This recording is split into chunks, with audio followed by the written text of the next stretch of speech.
There's a lot of things that the average US citizen doesn't understand. They turn on the television, and from a certain time to a certain time, you hear pharmaceutical commercials. I hope you want to talk about people getting money. So that situation is not only getting money, but it's getting your money. And when it gets your money, it's unfair. Like rap, it always gets the bad rap and being one-sided and what are these people talking about? But when you direct them in such a good cause, not just a good cause, but in a cause that's so relevant that I don't think there's a person in the United States that that's unaware of the situation of knowing somebody that goes in the hospital and coming up out of there and uncertain, or going in uncertain and coming up out of there with a cost that they can't even understand. The costs have to be known, so it'd be transparency in healthcare. The prices are definitely the issue, and I think they're close to getting to it. And quote unquote, the artist power is very important because it speaks magnitudes, especially in these days today where everybody is moved by what they see and hear. And across all these screens, if it's going to be their artists or film stars or all these other people, speak some truth to power and to a great cause. When you got somebody going in the hospital, the same hospital, and they could actually be paying like $800 for something, and then somebody else is paying 8,000 for something. What you have at the end of that rainbow is bankruptcy and or broke, or better yet, I ain't going to the hospital, and I can't pay that. I think the thing that made it way different for me when I was asked is that you're seeing like Method Man, Rick Ross, French Montana, Valerie June, who was participating in the Super Bowl, and Fat Joe. When they were young, they were all considered like, oh, they do that thing over there, and it was a one-dimensional treatment.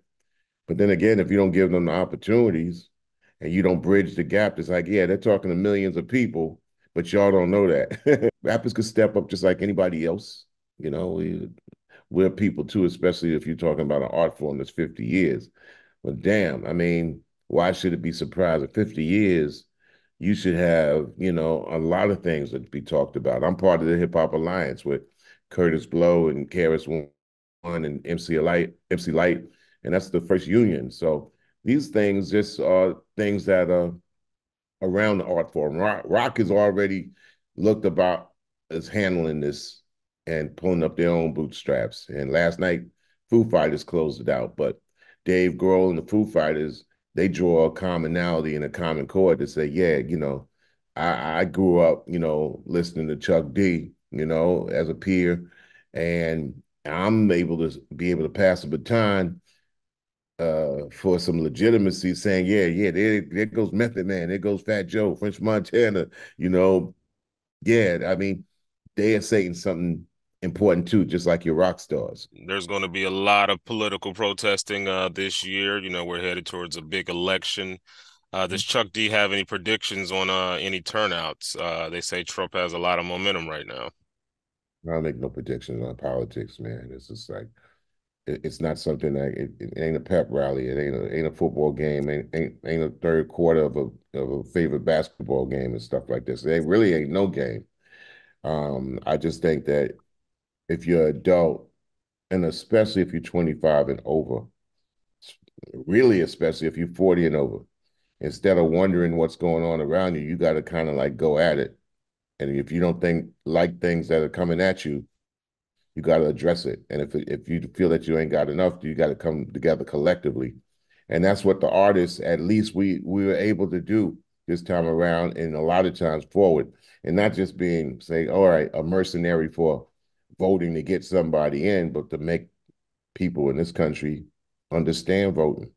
And Yeah, another thing, Trent, is like we go around the world. I've been around in 114 countries, right?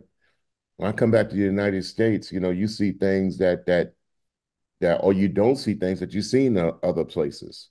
So it's not even coming in there with a limited local, viewpoint. Although you want to encourage people to think global, act local, make changes in front of your face and eyes. But we've seen a lot of things, so why not ask artists, right? Seen a lot of places, talked to a lot of people, been in a lot of governments. You know what I'm saying?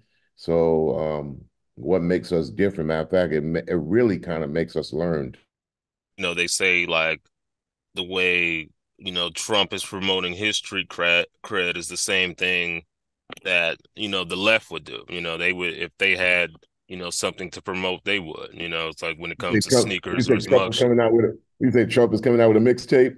Come on, man. It's like, one thing about people over the last 30 years, they could see the game coming. So they saw the game coming from the Biden administration. They seen the game coming from Trump. I think people feel foxholed and they're like, yo, what is going on? Then you got two octogenarians running. We're not going to be ageist on this, but at the same time, you're being ageist by not paying attention to what 20 and 30-year-olds think and 40-year-olds. This is their world, this is their country coming up. So I just think that maybe artists could make, and not be used to make, but artists could make a effort to, letting people in those age categories from 20 to 60 know that it's not no game because this thing's that's gonna be coming at them really in the next 2 years. And this I don't like to make predictions, but that comes close to a prediction when you tell people we might be seeing things in the next year and a half that we never seen before. Just like in 2020, we never saw that before in our lifetimes. You never thought, Trent, that somebody would actually you get a call from the government that says either you stay in the crib or we'll get you. You know, even the hardest cats that you even grew up with, you never ever thought that they would be locked down in the crib, even if they said, nah, I didn't know if they was in the crib.